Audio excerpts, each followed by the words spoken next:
Looking for the cutest new travel pieces for your adventure wardrobe? Then shop Best Dressed. From gorgeous sundresses to adorable bikinis and cozy sweaters, Best Dressed has the perfect travel pieces for any vacation destination. Check them out at shopbestdressed.com and use code TRAVELBRAT20 for 20% off the entire store. Hey there, are you looking to sell your home the for sale by owner way? Then check out Listella. Listella is an online real estate platform where you can directly buy and sell homes with no negotiations and no commission. Sellers save the 6% they would typically pay an agent, and buyers can find and buy a home in as little as 14 days. The best part? If you're a Travel Brats listener and you list your home on Listella, you'll get 20% off the listing fee with code TRAVEL. That's capital TRAVEL. Check them out at listella.com or download the Listella app today. Hey, Travel Brats. It's Soph today coming to you from the studio. And today I am back with our Italian local and travel experts, Heather Dowd and Beppe Salerno. And today we will deep dive into the ins and outs of the 20 regions of Italy. So we're going to go cover 10 in this episode. And then in the next episode, in our final episode, we're going to cover the other 10. So again, Heather and Beppe, welcome back. It's great to see you guys. Thanks for having us again. Sure. It's great to see you again. And again, you guys know the drill. I want to cover the 20 regions of Italy with you and just kind of know your ins and outs and just give our travel brats some great tips. So first, I wanted to start off with just touching on Lombardy or Lombardia. Lombardia? Okay, I'll give you the Italian pronunciation for each. Okay. Please fix mine. Lombardy is Lombardia in Italian. Okay. Main city is Milan. Milano, of course, is the fashion capital of Italy.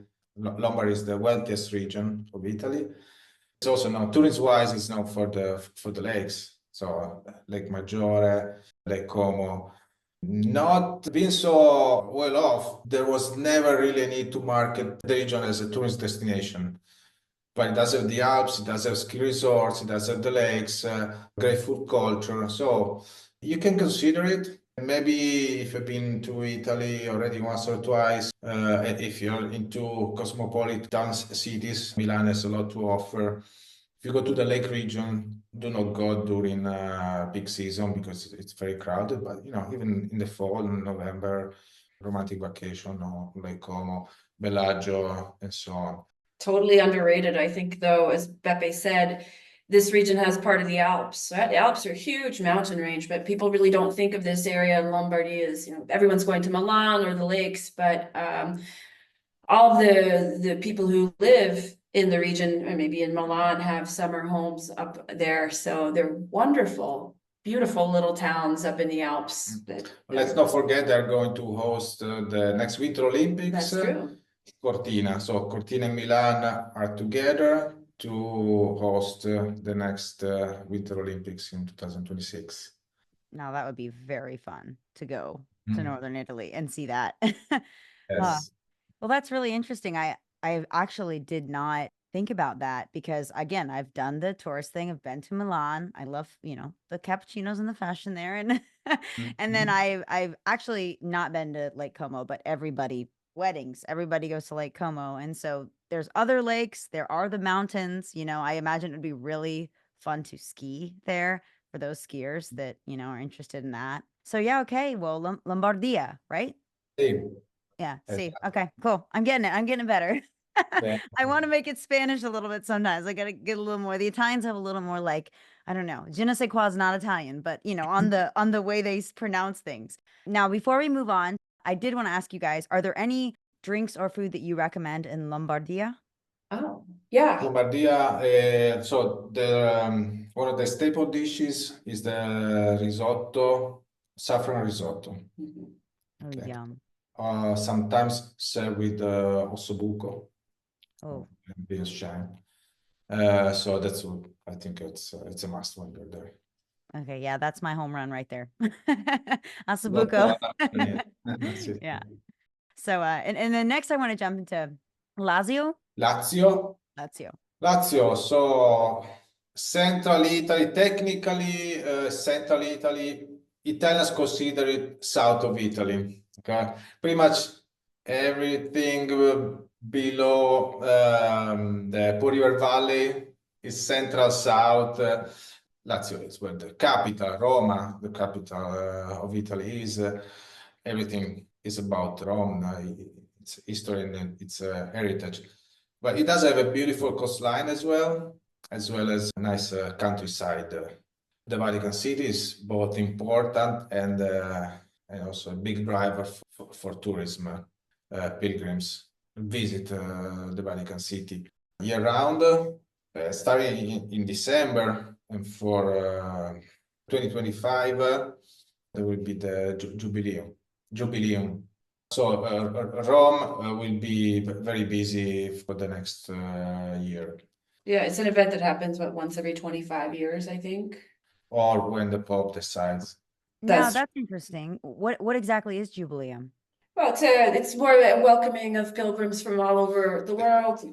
They call it, they open the door to the world, to the Catholics, to the seekers, right? So there'll be events all over the place. Rome is preparing now.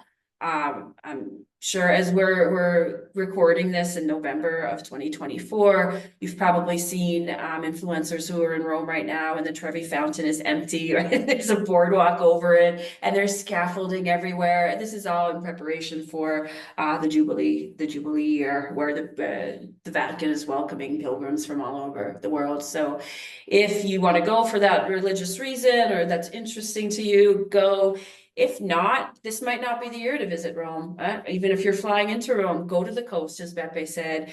There's an archaeological site called Ostia Antica. It's 45 minutes outside of Rome that rivals Pompeii. Right? Yeah, nobody's ever heard of it, but could be something very interesting not far from there. So get out of the city, explore that coastline and the countryside. If you are in Rome, though, spending some time, the pasta, right? We just have to take a minute to talk about the Roman pasta dishes. Yes. There's some of my favorites. 4 of the main ones, pasta alla gricia, which is pasta with guanciale, the pig cheek, and black pepper. All right. Then if you add a little bit of tomato to that and make a sauce, it's called Amatriciana of Amatrice, which is a town not far from Rome. What else do we have? Carbonara, of course, with egg and guanciale.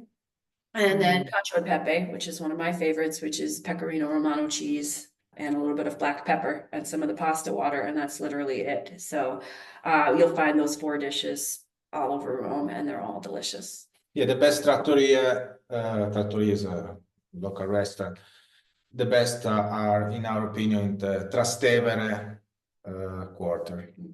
Yeah, Lazio, I mean, I think Rome takes the spotlight, but the countryside is also very beautiful. And we're meeting with a lot of what we do in the off season, right? When we're done running the tours, is we go on the road in Italy.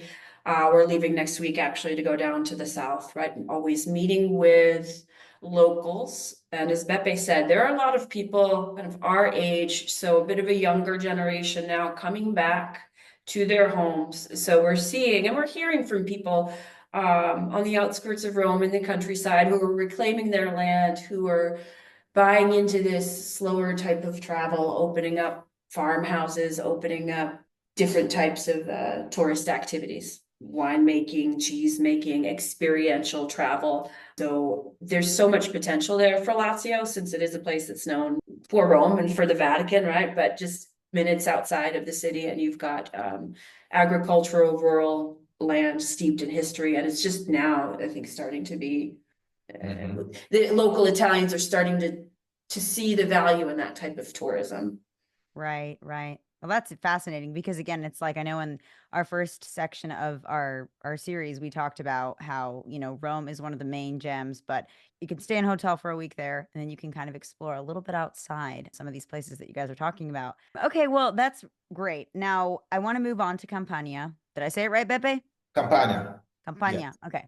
And so, yeah, we're going to head down into the southern region, right?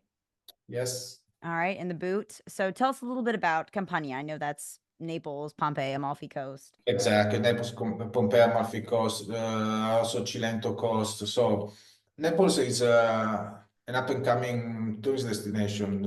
It's pretty still pretty rugged. Has had a bad reputation for decades. So it wasn't really ready to welcome tourists. But in the past 10 years, we've seen things changing, shifting towards a more welcoming destination. It's always been beautiful, but now it's really more welcoming to international tourism. So Naples, I know you've been to Naples, and of course Amalfi, Capri, Ischia, they're all world-renowned and for good reasons. They're really stunning places. You know, the Greek mythology is where the gods lived, and that tells why it's considered so perfect, pristine. We recommend going during shoulder season because they're tiny places. They're very popular. Next week we're going to Campania, but inland in a region called Irpinia in the province of Avellino. Okay, and that's where some of the best wines in southern Italy are made. So Taurasi, Aglianico, Fiano. Everything there grows really well, including wines, including vines. The food culture is amazing. It's one of the main places for the Mediterranean diet. So Well, that's where the whole concept of the Mediterranean diet was born. It was born in this region.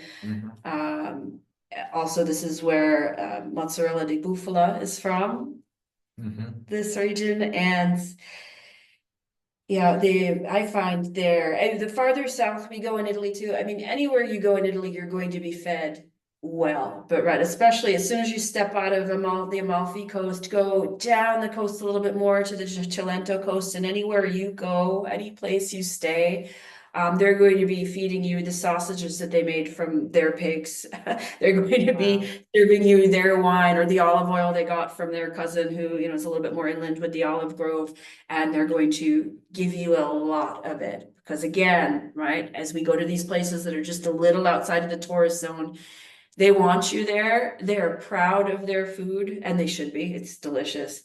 And they genuinely want to see you happy, and their hospitality comes through the food, more than just having you visit and stay in the room or sit down in the restaurant. But it really is. I'm thinking now of a couple of years ago, the last time we were in Campania, scouting for some different things. Actually, I think we were on our way even farther south. We spent the night. We found this wonderful restored convent that we stayed in the middle of nowhere, out in the Cilento Park.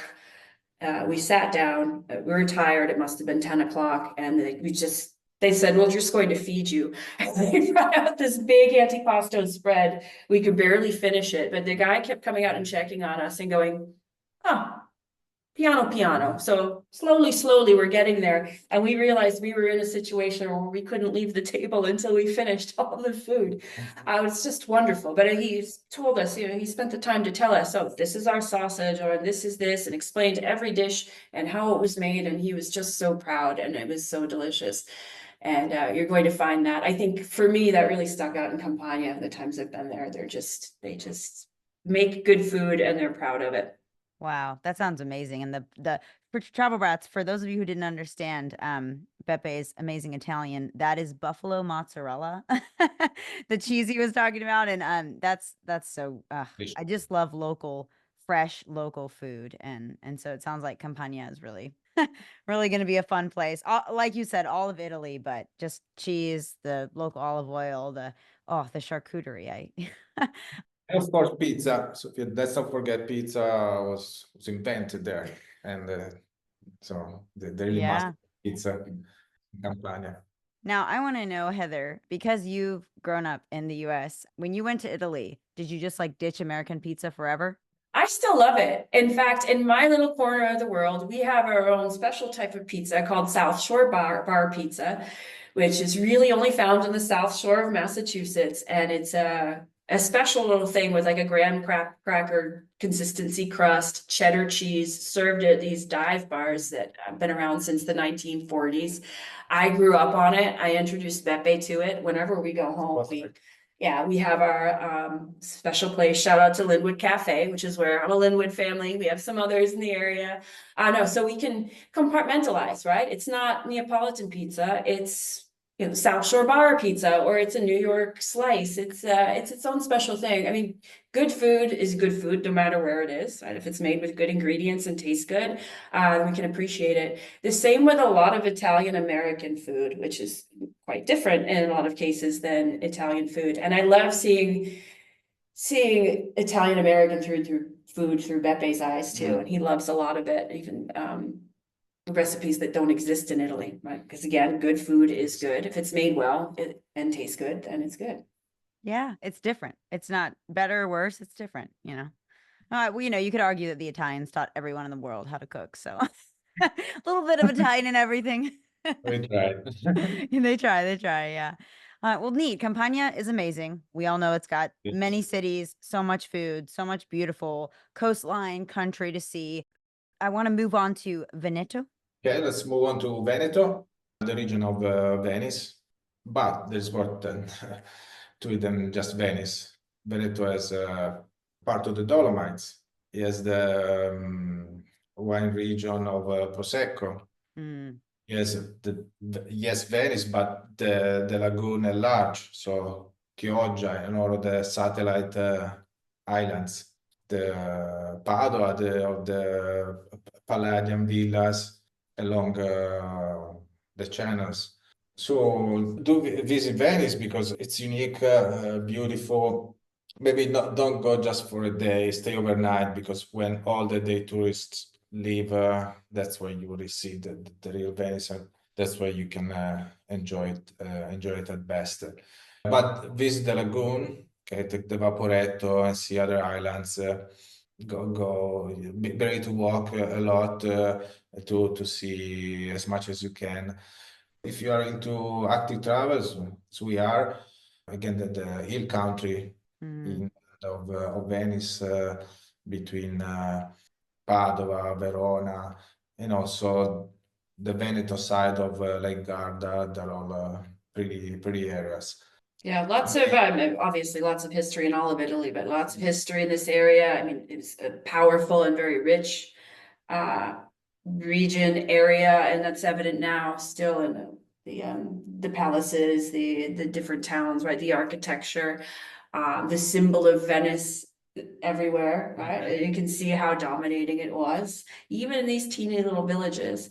Our tour, we have a great tour in the Veneto. It's a relatively flat tour for Italy too, right? Because we're in the Po River Valley here.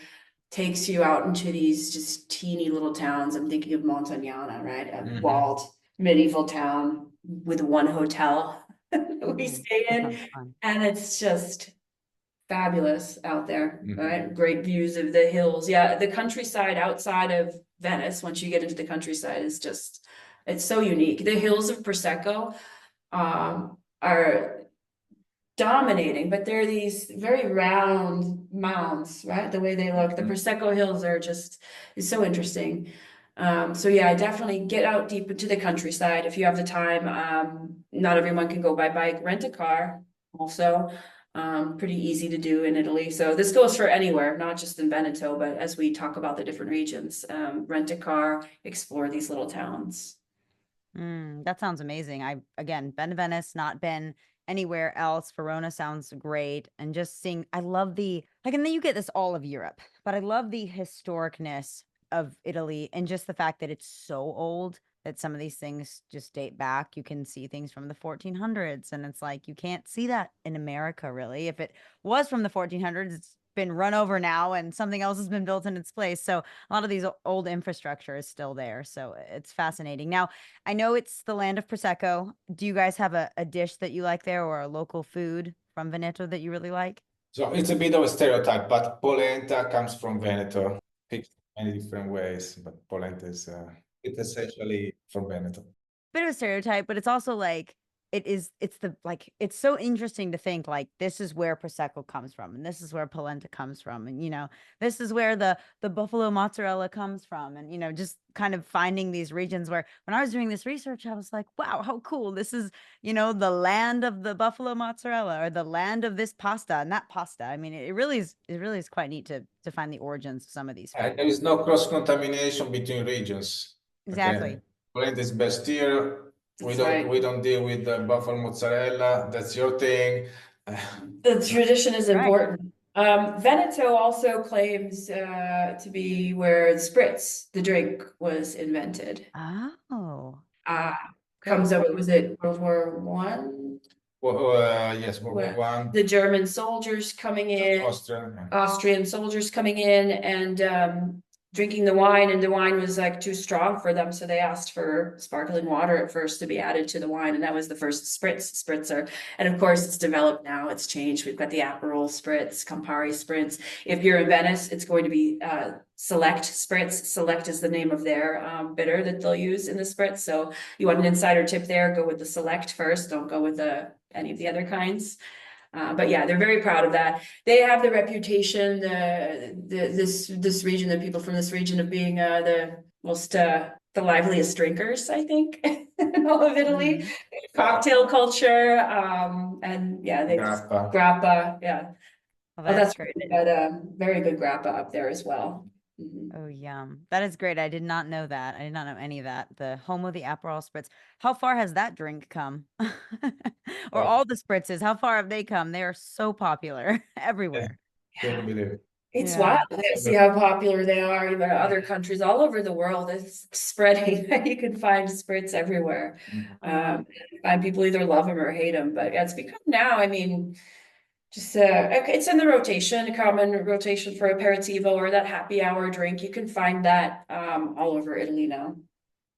Wow. It's fun to also think about the origins of the drinks where, all these different kinds of drinks from the margarita to the mojito to the Aperol spritz, and you don't know where a lot of them kind of come from. So I remember I took a course one time like on a vacation that there was a mixologist and he basically was like, let's talk about like 10 drinks. And he kind of told us the origins of each of them. And it's so funny to hear. We're like, okay, Aperol spritz, I could see that coming from Italy, but, I think the funniest thing he said was the margarita did not come from like a Latino. It was this American lady named Margaret who had a place in Acapulco and she made that drink for everybody and then they loved it. And so she basically coined the drink after her name, which was Margaret, but she just called it her Spanish version name, Margarita.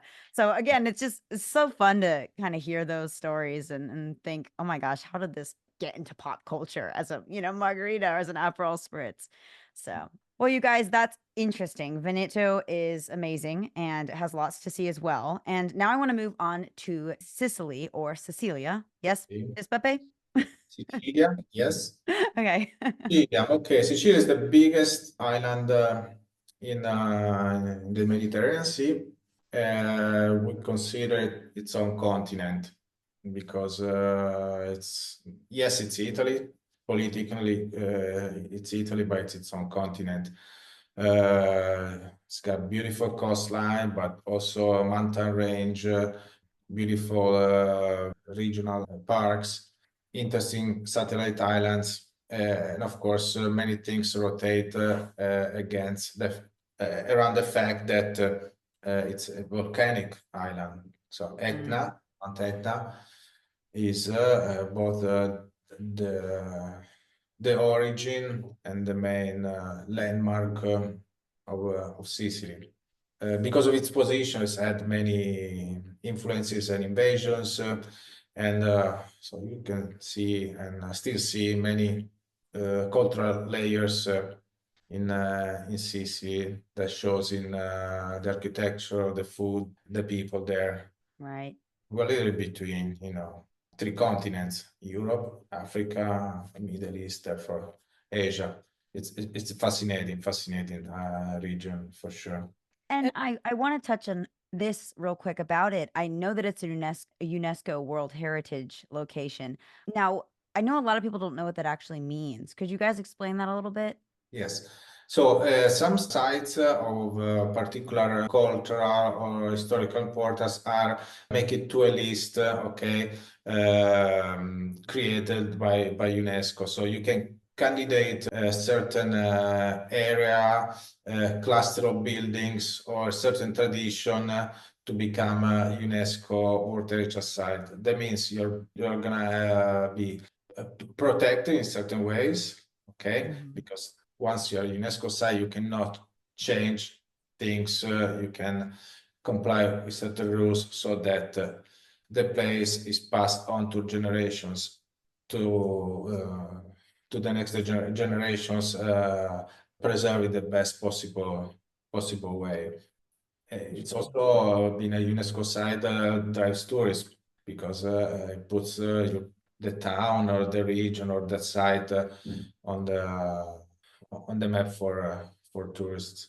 Italy is Italy is a tiny country after all, but it has the most UNESCO sites of all other countries.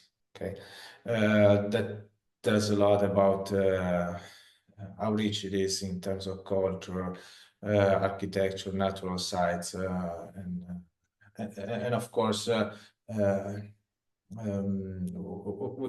feel the obligation to preserve as much as possible.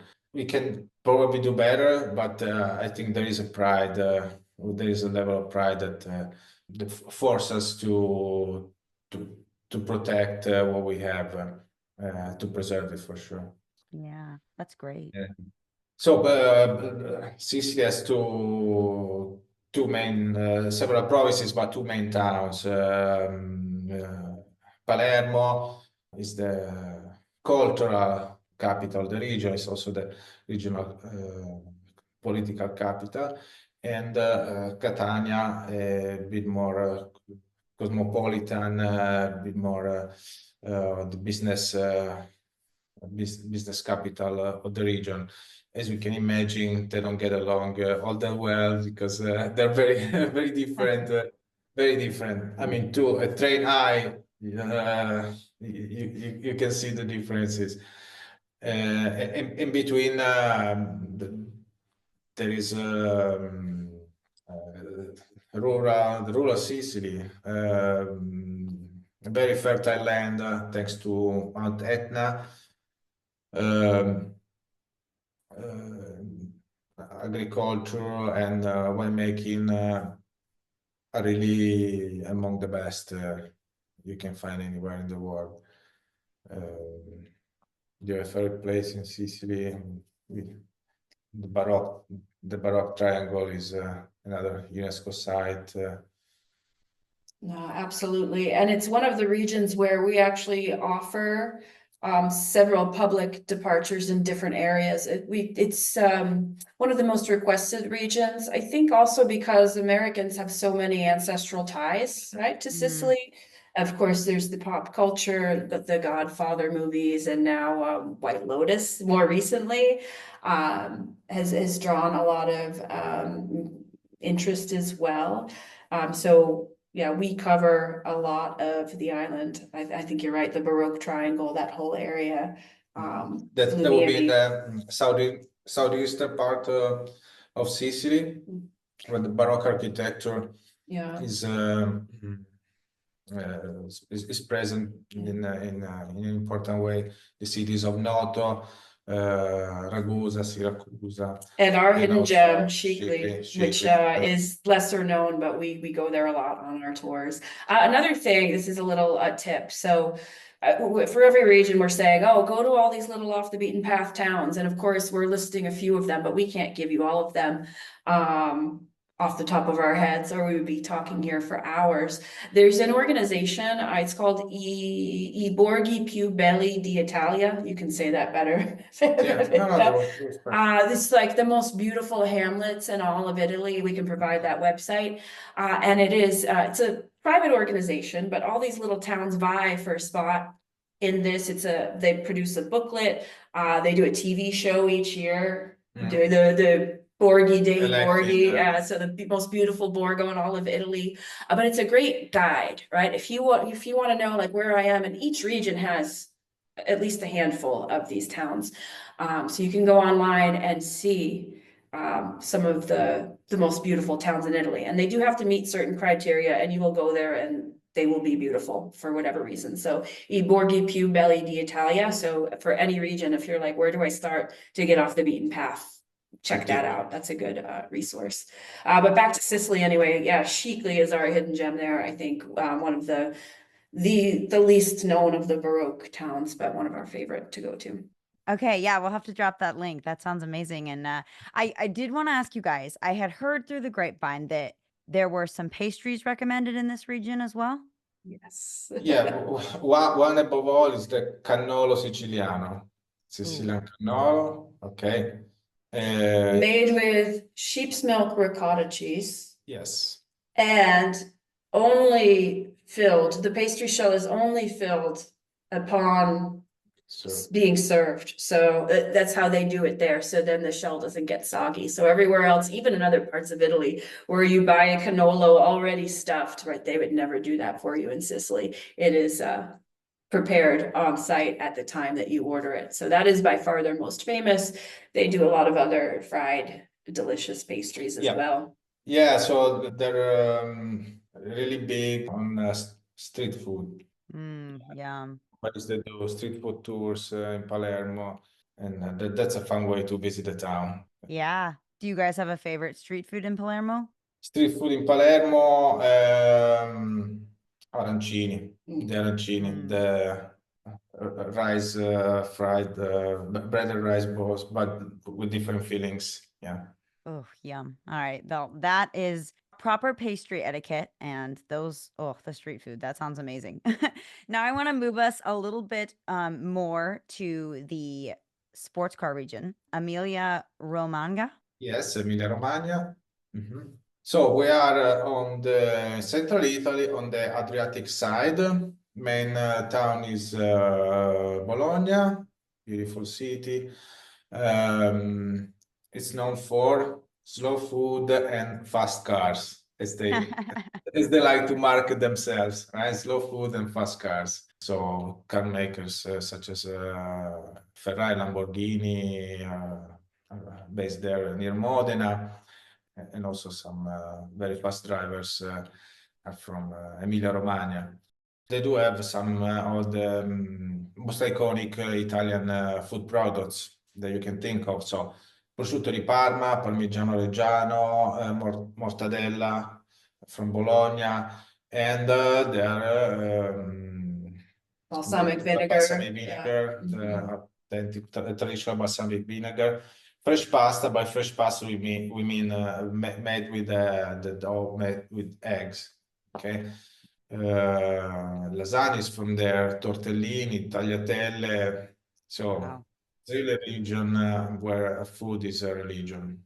The gold mine. I don't know why I didn't come here first. It's not known even among Italians, right, for having some of the most comforting food in all of Italy. I think the people in this region are also known as some of the most hospitable and welcoming, just as a general stereotype. And also I found that to be true, right? They are just so open and they show their love through food, but also hospitality in general is kind of to a higher level than I think some other areas of Italy. Their coastline, while not the most beautiful in Italy, I don't think they would claim it to be either, is the most lively and the most fun. It's fun. Right? That's where you go to party, and not just, the young people, right? People of all ages go there to have a good time. There's activities for the kids. There's old people also having a good time. In the summertime, they shut down the streets to cars along the coast, and it's just a big carnival atmosphere from probably the end of May to the end of September. And it's just fun, a fun region to be in. Wow. They're also crazy about cycling. All of Italy is, but cycling is another, I would say, religion in Emilia-Romagna. They have a whole tourism office dedicated to cycle tourism. They do a lot of work with us and other companies to bring cycle tourism there. It's the home of some cycling greats. We had last year, or actually last summer, the Tour de France started from the first time in Italy. It actually started in Florence, but then had several stages in Emilia-Romagna. We were there with a group of like 40 people, and it was just a big party, right? So this region is just wholesome, fun, and really good food, and also fast. I feel like those are the three categories tourists need and love. Yeah. It's great to go to a place where the people are just friendly and you Mhm. just feel at home. You don't feel like you're in a strange foreign country where everyone kind of sticks their nose up at you. So that's a big one for me. And then obviously the food, like you said, the liveliness of it and just immersing yourself in the culture, having a good time. And if you're a car person, how could you not want to go here?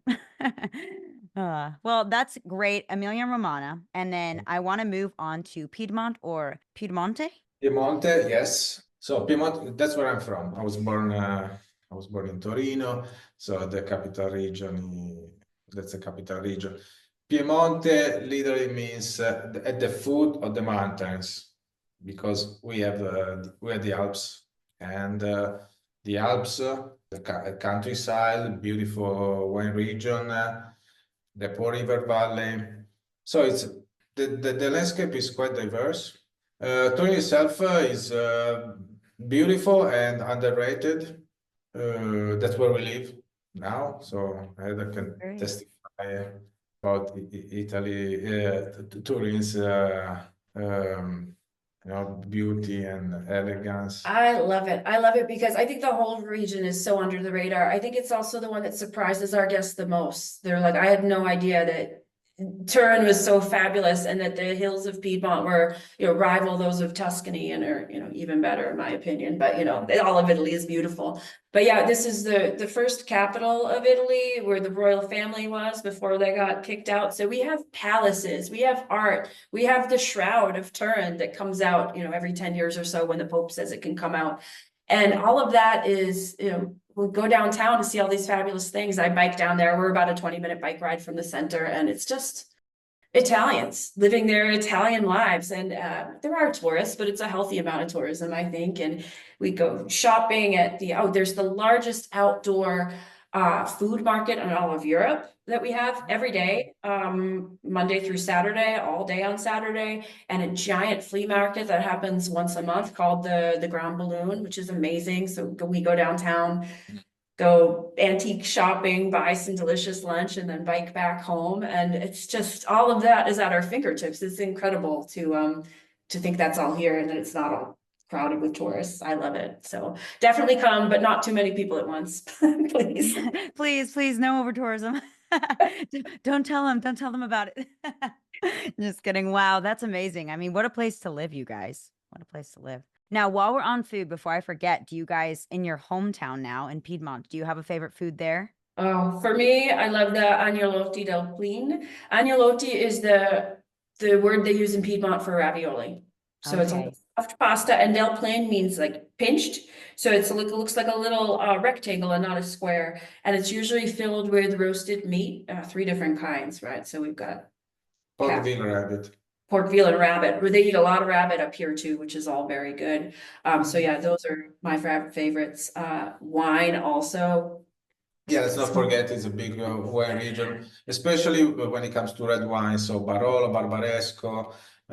So if you're into food and wine, Piedmont could be a place where you enjoy your time for We sure. also have the white truffle.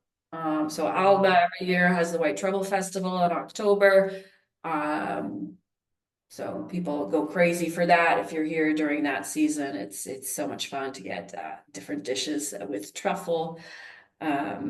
Also, we're not far from France. France is just on the other side of the Alps, so there's French influence. Turin is often called the France of Italy, right? So butter, different sauces sometimes make their way into our foods as well. So interesting. Some things you wouldn't think of as Italian food here that'll mix from France and also up from the Alps. Oh, that's a fun fusion to have the French and the Italian cuisine. And I wanna move on now to Apulia, or better known as Puglia. Nowadays, we go by Puglia. Yeah, Apulia was the ancient name, literally meaning without rain. Oh, interesting. Apulia, no rain, the non-rain region. So Puglia, Yes, it's pretty dry. The climate is mild year round, and that's one of the reasons people visit. It has hundreds of miles of beautiful coastline. It feels a little bit like Greece in certain areas. The villages are very charming, and again, another amazing region for food. All of the vegetables taste amazing. Seafood as well. We go there with our groups quite often because it's a region that has done a good job marketing itself as a cyclotourism destination. Very welcoming people, fun people, like enjoy having people visiting, and they go out of their way to make you feel welcome. My mom is from Puglia. She moved to the north when she was a child, but she's from Puglia. So I grew up with Italian with food from Puglia. She's an amazing cook, so I feel lucky that I have a Pugliese mom. I've never had vegetables taste so good. Really, she does. All of her food is amazing, but we eat, as Beppe said, a lot of that traditional food. Like fava beans and chicory is a classic dish from the area, and it's just so good. And that's all it is. It's pureed fava beans and chicory, a little bit of olive oil and salt, and it's just amazing. The olive oil in Puglia is it's the largest producer of olive oil in Yeah. Italy, one of the largest production areas of olive oil in Europe. It's a strong, very strong tasting olive oil, very good, very spicy. A lot of the olive trees in Puglia are ancient, some of them even thousands of years old. Wow. Wide. That always moves me, riding through the olive groves and seeing these ancient trees that are still producing olives. It's a special experience that connects you to the land, right? And you know how much these trees have seen and experienced and are still in this place and still giving this, they call it their liquid gold, right? This is a very important product. Well, it's amazing what a difference fresh food can make, but also just the fact that olive oil, you can have so many different kinds of it, and they can just change the taste of food incredibly. And Italy has so much of a variety of olive oil.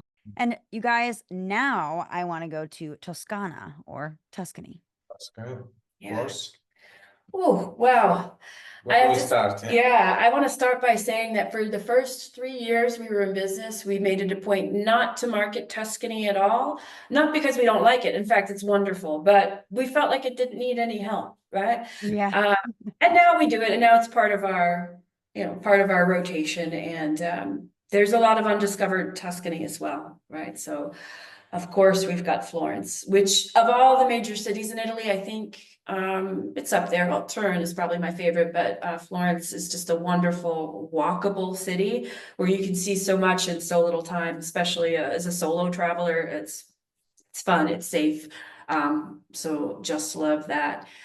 I think that, yeah, all the stereotypes of Tuscany are true though, right? The rolling countryside, the cypress trees, that under the Tuscan sun, like vision of Tuscany does exist. But there's so much more. Yes, picture the medieval villages on top of hills. They also have a nice coastline.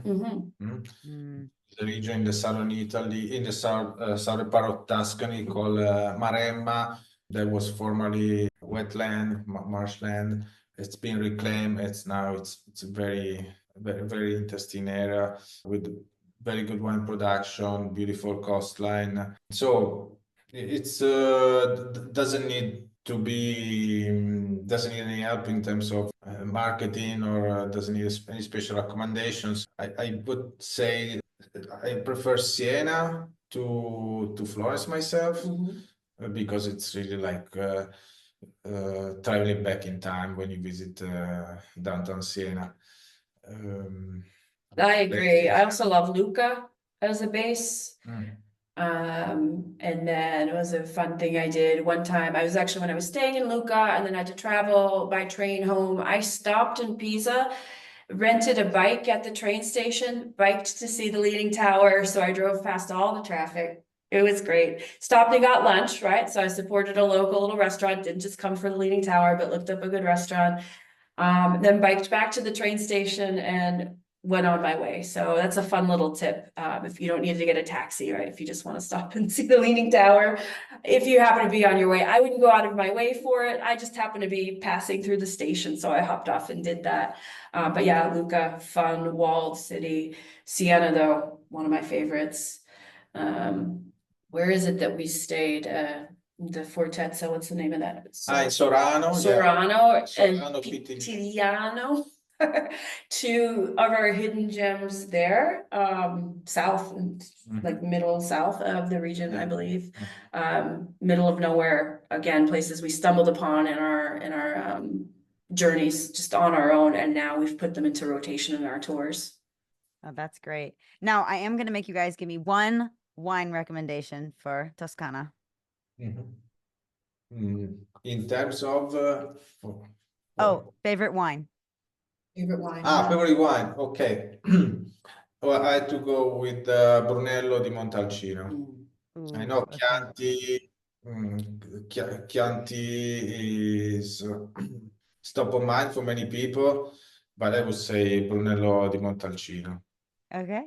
And Heather, what a great idea to kind of just stop at Pisa real quick, grab a bite, and then head on, because there's not, right in that central area or general area, there's not too much else. So it's a good idea. Travel all the way there, but if you're on your way, just stop, quick stop. And yeah, as I said, find a local restaurant, support them, do a little bit, but yeah, definitely get on that bike and go there, because the traffic on the way, especially from the train station, is crazy. So yeah, how smart, get some exercise too. Burn off your pasta before you have it.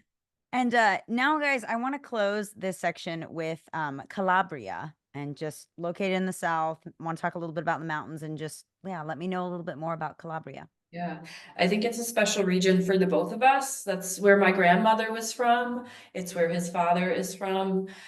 I think it's, well, I wouldn't say it's the least known of the regions, but it's down there. It's one of the least visited, I think. But one of the ones that has the most connection with North Americans. We have so many. I know everyone in my grandmother's village either went to Brockton, Massachusetts, or Philadelphia, Pennsylvania. Like the whole village left. The people left in droves. So there is that strong connection, but it doesn't have the same pull as like Sicily did for that reason. So it's a historically very poor region that's been conquered and exploited and abused, I think, by the conquering people.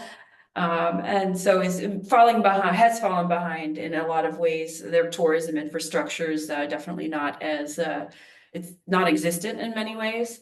So it can be intimidating to go. Even the trains don't really run as they do in other regions. But now I think we're seeing through some of the food, like Calabrian chilies are all of a sudden having a moment. There are some food products that are breaking through, and some towns that are doing really well. The most famous, I think, tourist destination is probably Tropea, which is beautiful, coastal town. It's a region that has, it's a peninsula on the peninsula, right? So it's got the mountain range in the middle. Big mountain range in the middle. Some of the best national parks in all of Italy. So quite wild in the middle, but with beautiful, beautiful coastline. It's a region we've just started offering trips to for 2025. So we have a special series of trips called Chef Bike Tours, where we bring famous chefs from North America who also like to ride bikes on tour with us. We've had Chef Mary Sue Milliken, who's based out of LA, do 7 tours with us. She actually requested Calabria for her next trip, so we thought it was time. We were ready for that challenge. Challenge just meaning, again, because the area isn't, the tourism infrastructure isn't there, it's a little bit harder to put things together. Or maybe the hotels you won't find as many 4- and 5-star hotels. But we've put together something, I think, really, really special for our guests. So talking again about the food of Calabria, these chili peppers, cucina povera, poor people's food. handmade pasta, but as Beppe said, in Emilia-Romagna, their handmade pasta is made with egg, and that's a thing you'll find in like the wealthier northern regions. As you go farther south, their pasta is made with just flour and water. So those are the types of pastas you'll find in Calabria and other southern regions. Lots of vegetables. They love their spicy though, so the chili pepper shows up not just sprinkled on the food, but they use it as a condiment. You can actually get it as a paste. There's also a spreadable sausage that they make that is spicy called andouille, which is delicious on all types of things, on pasta, on bread.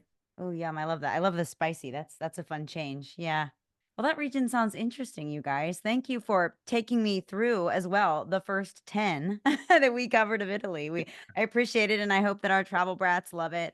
Travel brats, if you have time, go ahead and check Beppe and Heather out at their website, tourissimo.travel, and you can sign up for tours. You can also get in touch with them, ask them any other questions about Italy you want, and hopefully they can plan you an amazing trip to whatever region of Italy you want to go to. Anyway, guys, thank you so much, and we will catch you next time on our next 10 regions of Italy. Thank you. Thanks. Bye. Hey, it's your travel brat Nat. I hope you enjoyed this episode. If you did, don't forget to like and subscribe to the podcast on your preferred listening platform. We also love reviews, so feel free to leave us a Google review or a review wherever you listen.